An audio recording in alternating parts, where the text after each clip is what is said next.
Assalamualaikum warahmatullahi wabarakatuh. Perkenalkan, saya Nurmala Sari dengan NPM 2020-21500-227. Saya merupakan perwakilan dari anggota kelompok 10 mata kuliah Korespondensi Bahasa Indonesia. Di sini, saya dan kelompok saya ingin mempresentasikan sebuah materi yang berjudul Surat Lamaran Kerja. Baik, saya akan menjelaskan tentang definisi surat lamaran. Menurut Kemendikbud, surat lamaran kerja adalah surat dari seseorang yang memerlukan pekerjaan kepada orang atau pejabat yang dapat memberikan pekerjaan atau jabatan. Lalu menurut The Balance Carriers, surat lamaran kerja berisi resume seseorang atau informasi tentang keterampilan dan pengalaman seseorang. Dan menurut pedoman lengkap menulis surat yang ditulis oleh Adlan Ali dan Tanzili, surat lamaran kerja adalah surat permohonan yang dibuat pencari kerja atau pelamar pekerjaan untuk dikirimkan kepada badan usaha atau instansi agar mendapat pekerjaan atau jabatan sesuai dengan lowongan kerja yang tersedia. Selanjutnya, ada dua hal yang harus dipersiapkan oleh pelamar ketika melamar pekerjaan. Yang pertama adalah membuat surat lamaran kerja dan yang kedua adalah membuat daftar riwayat hidup atau sering juga orang menyebutnya kurikulum vitae. Untuk materi selanjutnya yaitu hal-hal yang perlu diperhatikan ketika membuat surat lamaran kerja. Yang pertama, harus diingat bahwa membuat surat lamaran kerja pada dasarnya adalah menjual diri. Artinya, pelamar harus memposisikan dirinya secara wajar dan menyebutkan kualifikasi agar kemampuannya tergambar dengan jelas. Selanjutnya, surat lamaran diketik dengan spasi dan menggunakan karakter huruf yang mudah dibaca. Selanjutnya, penampilan surat lamaran harus rapi dan tidak ada coretan.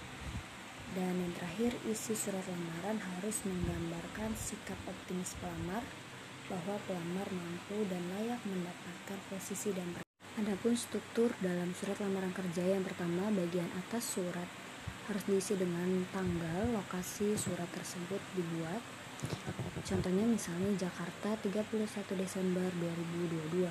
Kemudian yang selanjutnya, jangan lupa menuliskan salam pembuka formal dalam bahasa Indonesia, misal dengan hormat. Kemudian yang ketiga, menulis kalimat pembuka surat lamaran kerja. Contohnya, bersama ingin mengajukan lamaran berdasarkan informasi lowongan pekerjaan yang dipublikasikan oleh perusahaan di media massa. Kemudian yang keempat, menulis identitas diri. Yang kelima, membuat kalimat penutup menunjukkan keseriusan dan kejujuran. Jangan lupa menyertakan ucapan terima kasih kepada pihak perusahaan yang merekrut pekerja. Dan yang keenam, salam penutup dan tanda tangan merupakan bagian akhir dari isi surat lamaran kerja. Saya akan melanjutkan materi selanjutnya, yaitu isi daftar riwayat hidup. Dalam penulisannya, daftar riwayat hidup tidak memiliki bentuk yang standar, namun sebaiknya ditulis dalam bentuk pemerian. Berikut adalah salah satu contoh apa saja yang subjudul yang pada umumnya dimasukkan dalam daftar riwayat hidup. 1. Data pribadi, yaitu nama, tempat tanggal lahir, jenis kelamin, status perkawinan, nomor identitas seperti KTP, SIM atau paspor, alamat domisili, alamat surel, dan alamat nomor telepon yang dapat dihubungi. Kedua, pendidikan. 1. Bila pendidikan pada subjudul adalah pendidikan, maka ditulis dari tingkat pendidikan tertinggi ke tingkat pendidikan terendah.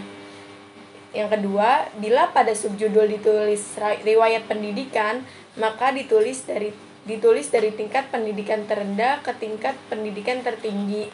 Ketiga, jika pernah menempuh pendidikan non-formal, maka ditulis sesudah pendidikan formal.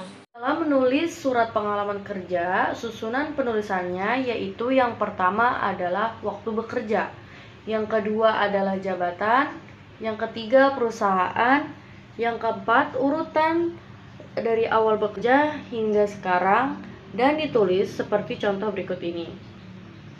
Yang selanjutnya adalah keterangan lain, Keterangan lain merupakan keterangan yang tidak disebutkan pada subjudul di atas.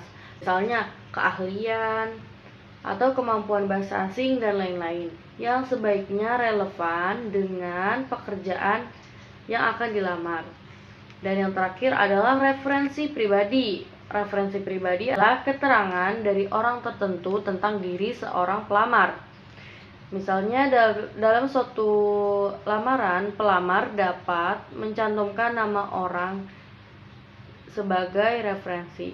Contoh, orang yang bisa dijadikan referensi adalah seperti mantan dosen atau mantan atasan kerja. Dan video presentasi dari kelompok 10 tentang surat pengalaman kerja. Kurang lebihnya mohon maaf. Wassalamualaikum warahmatullahi wabarakatuh.